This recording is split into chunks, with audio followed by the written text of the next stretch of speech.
تمام حزب اقتدار نے الحمدللہ تسلیم کیا ہے اور وہ تسلیم کرتے ہیں۔ تو ہمارے لیے سب سے یعنی خوشی کی بات یہ ہے، یہ ترمیمات ایسی ہیں کہ یہ ان میں فائدے ہیں، ان فائدوں کی طرف ہم نہیں جاتے، ظاہر ہے ملک کا فائدہ ہے، قوم کا فائدہ ہے، اور عزت ہے، جو ارکان اسمبلی ہیں ان کی عزت ہے۔ اگر کوئی لوگ ووٹ دے کر کے ان کو بیچتے ہیں اور پھر آگے ان کو نکال دیا جاتا ہے چھوٹی چھوٹی باتوں پر، اور وہ ان سے عہدے لے لیے جاتے ہیں، تو اس سے یعنی کافی حد تک یہ بہتری آئے گی اس کی وجہ سے۔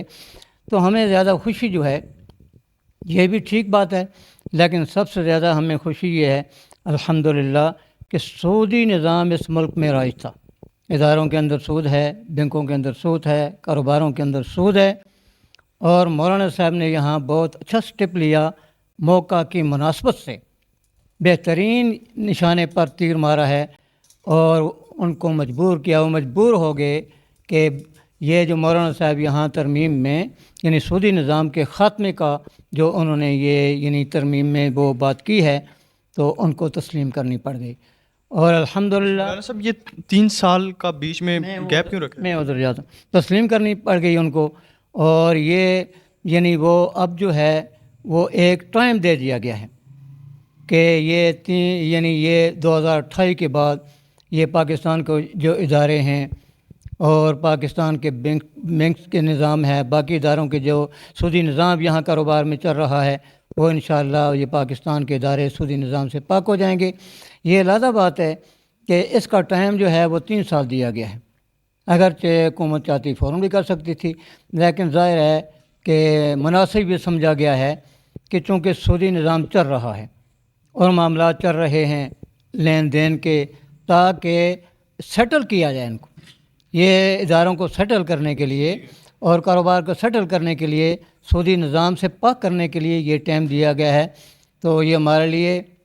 ساری قوم کے لیے فخر کی بات ہے اور خوشی کی بات ہے الحمدللہ۔ سود کا نظام ایسا ہے جس کے بارے میں اللہ فرماتے ہیں فَإِن لَّمْ تَفْعَلُوا فَأْذَنُوا، اگر تم ایسا نہیں کرو گے نا، فَأْذَنُوا بِحَرْبٍ مِّنَ اللَّهِ وَرَسُولِهِ، اللہ رسول کے ساتھ لڑائی کے لیے تیار ہو جاؤ، جو سود باقی ہے چھوڑ دو، اگر نہیں چھوڑتے تم تو پھر اللہ رسول کے ساتھ لڑائی کے لیے تیار ہو جاؤ۔ تو یہ تو اللہ رسول کے ساتھ لڑائی تھی، الحمدللہ ہم اس ظلم سے اور اس گناہ سے باہر نکل آئے ہیں۔ تو جب کوئی آدمی گناہ کر رہا ہو، اللہ کے عتاب کے اندر ہوتا ہے، اور اب قصد کر لیا اس نے کہ میں گناہ سے باہر نکلتا ہوں، تو اللہ کا عتاب ختم ہو جائے گا۔ امید ہے کہ اللہ اس ملک پر اس وجہ سے بڑی مہربانی فرمائے گا۔ اچھا مولانا صاحب، مدارس کی رجسٹریشن کے حوالے سے ایک امینڈمنٹ سامنے آئی ہے، اس کا ہمارے جو دینی حلقے ہیں یا جو دینی طبقہ ہے، یہ جو مدارس ہیں ہمارے، انہیں کیا فائدہ ہونے لگا ہے؟ یہ ان کی اگر ان کو مدارس کو جو رجسٹریشن کے حوالے سے مدارس کے معاملات تھے بہت سارے، اور اس میں تفصیلات تو بعد میں آئیں گی، لیکن جنرل بات یہ ہے کہ وفاق المدارس کے صدر مفتی شیخ محمد تقی عثمانی صاحب دامت فیوزہم العالی، اور جنرل سیکرٹری مولانا علی جالندری صاحب، وہ رات کو مولانا صاحب کے پاس پہنچے ہیں، آ کر کے مبارکباد دی ہے، اور قوم کے سامنے انہوں نے واضح کر دیا ہے کہ وفاق المدارس کے حوالے سے ہمارے مدارس میں جو رجسٹریشن کے معاملے میں پریشان ہمیں کیا جاتا تھا، تو اس میں وہ چیز شامل کرا دی گئی ہے، اب ہمیں پریشانی انشاءاللہ نہیں ہوگی۔ یہ ہمارے لیے کافی۔ چلیں اللہ تعالیٰ بہتر کریں۔ مولانا صاحب، مولانا فضل الرحمان صاحب نے کل اسمبلی میں کھڑے ہو کے عمران خان صاحب کی حمایت یا ان کے لیے پازیٹیو کمنٹس کیے ہیں کہ بھائی میں اگر نواز شریف صاحب یا زرداری صاحب کے ساتھ جب ظلم ہوا تھا ان کے ساتھ کھڑا تھا، تو آج میں عمران خان کے ساتھ کھڑا ہوں۔ تو اس حوالے سے JUI کی پالیسی کیا ہوگی؟ آیا وہ صرف باتوں کی حد تک ہی سپورٹ رہے گی، یا پھر اس کے لیے کوئی احتجاج، کوئی دھرنا یا کوئی لانگ مارچ کیا جائے گا، یا PTI کی سپورٹ کے لیے کوئی اس طرح کے اقدامات عملی طور پہ کیے جائیں گے؟ اس میں بات یہ ہے کہ اصل میں اقدامات جو کرنے ہوتے ہیں پارٹی نے خود ہی کرنے ہوتے ہیں، پھر جس حد تک ہو سکتا ہے JUI نے پہلے بھی ان کا ساتھ دیا ہے، اور مولانا صاحب نے کل بھی کہا ہے، اسمبلی کے اندر کہا ہے، اور انہوں نے کہا کہ میں اگر کل نواز شریف پر اگر زیادتی ہو رہی تھی اور ان کی کسی خاتون کے ساتھ زیادتی ہو رہی تھی، صدر آصف زرداری صاحب کے ساتھ زیادتی ہو رہی تھی، کسی خاتون کے ساتھ زیادتی ہو رہی تھی، تو ہم ان کے ساتھ ظلم کے خلاف کھڑے تھے۔ لہذا آج اگر عمران خان کے ساتھ کوئی زیادتی ہوتی ہے تو ہم اس کی بھی مخالفت کریں گے کہ عمران خان کے ساتھ بھی زیادتی نہیں ہونی چاہیے۔ تو الحمدللہ کل بھی ہم ظلم کے خلاف کھڑے تھے، آج بھی ظلم کے خلاف کھڑے ہیں، اور ساری پارٹیاں اپنی جگہ سے ہلی ہیں موقف سے۔ یہ جمعیت علماء اسلام کا واحد موقف ہے، لوگوں کو سمجھنا چاہیے، جاننا چاہیے کہ جمعیت علماء اسلام اپنے موقف سے پیچھے نہیں ہٹی ہے۔ پہلے موقف جو اسٹیبلشمنٹ کے بارے میں تھا آج بھی وہی ہے، جبکہ ان کا جو آج ہے وہ کل نہیں تھا، جن کا کل جو تھا وہ آج نہیں ہے۔ اور اسی طریقے سے ظلم کے خلاف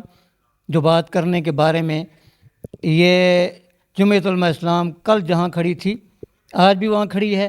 اور باقی پارٹیاں کل جہاں کھڑی تھیں وہ آج وہاں کھڑی نہیں ہیں، اور جو آج کھڑی ہیں کل وہاں کھڑی نہیں تھی۔ اچھا مولانا صاحب، اس وقت جو لوگ آپ کو دیکھ رہے ہیں، جو لوگ آپ کو سن رہے ہیں، الحدیث ٹی وی کی وساطت سے آپ انہیں کیا پیغام دینا چاہیں گے؟ ہم یہ پیغام دینا چاہیں گے کہ دیکھیں، یہ آپ کو چاہیے کہ جو لوگ یہاں ملک میں اسلامی قانون کے لیے عملی جد و جہد کر رہے ہیں اور کوشش کر رہے ہیں، تھوڑے سے ارکان کے ساتھ جو ان کو موقع ملا ہے، تو پھر انہوں نے کس کے لیے آواز بلند کی ہے؟ الحمدللہ حق کے لیے، اور اسلام کا کام انہوں نے کر کے دکھایا۔ کوئی ایسا موقع نہیں ہے کہ جو اسلامی شقیں ہمارے 73 کے آئین میں اور باقی جو اسلامی شقیں آئین کے اندر داخل ہیں کہ جمعیت علماء اسلام کا اس میں کردار نہ ہو، الحمدللہ فرنٹ لائن پر کردار نہ ہو۔ الحمدللہ جمعیت علماء اسلام اسلامی شقوں کو قانون کا حصہ بنانے میں جہاں اور جماعتوں کا کردار ہے، فرنٹ لائن پر الحمدللہ جمعیت علماء اسلام کا کردار ہے۔ تو پھر ان کو چاہیے کہ ہم تو اسلامی لوگ ہیں، اسلام پسند ہیں، اسلام ہمارا دفاع ہے، دنیا میں بھی آخرت میں بھی ہماری کامیابی ہے، تو یہ ووٹ دیتے وقت وہ پھر ان نمائندوں کو دیں جو ان علماء حق کے اور جمعیت علماء اسلام کے نمائندے ہیں، چاہے وہ ان کے پاس کاریں ہوں، ان کے پاس یعنی وہ بڑے بڑے وہ کوٹھیاں ہوں یا کلاشن کوفیں ہوں نہ ہوں، تو وہ کوٹھیوں کو، کلاشن کوفوں کو اور ان چیزوں کو اور بڑی بڑی گاڑیوں کو ووٹ نہ دیں، بلکہ کرداروں کو ووٹ دیں، جن کا کردار اچھا ہے، ووٹ کے حقدار وہ ہیں۔ بہت شکریہ مولانا صاحب، آپ نے اپنا قیمتی وقت دیا۔ جی ناظرین، آج کے پروگرام میں ایوب صدیقی صاحب ہمارے ساتھ موجود تھے۔ ان کا تعارف میں نے آپ کو سٹارٹنگ میں ہی کروا دیا تھا۔ جو جے یو آئی کا موقف ہے یا ترجمانی ہے وہ انہوں نے بآسن طریقے سے کی ہے، آپ لوگوں کے سامنے انہوں نے اپنا موقف رکھا ہے۔ انشاءاللہ اگلے پروگرام میں ایک نئی شخصیت کے ساتھ میں دوبارہ آپ کی خدمت میں حاضر ہوں گا۔ تب تک کے لیے اپنے میزبان سردار رنجیلا کو دیجیے اجازت۔ اللہ حافظ۔